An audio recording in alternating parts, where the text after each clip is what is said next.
N'olubego, onwe jenganguli, onwa December n'olubego, onwa December n'olubego. Ndị be anyị abanyego December, anyị abanyego oge eji ekwu okwu maka Christmas. Ana m ekene unu, ana m asị ka ezinụlọ unu dị n'udo na ọṅụ na all things good.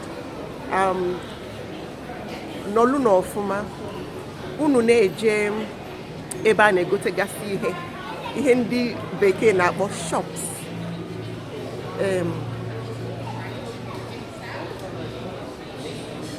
I just want to say stay safe and just stay safe.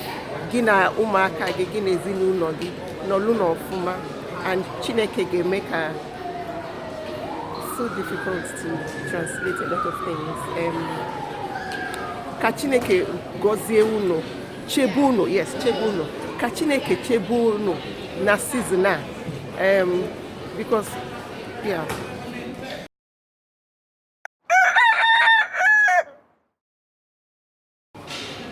Ndị be anyị, ihe nnachi ikwu bụ na season a bụ season eji egotegasị ihe, mana ihe nji ayị unu bụ ka unu gote sọ ihe dị gị mkpa, gote sọ ihe dị ụmụaka gị na ezinụlọ gị mkpa, ka ofe lọrọ alọ wezuo olu nnu. Ọnya nwa ka nsi ka nkwụ tata.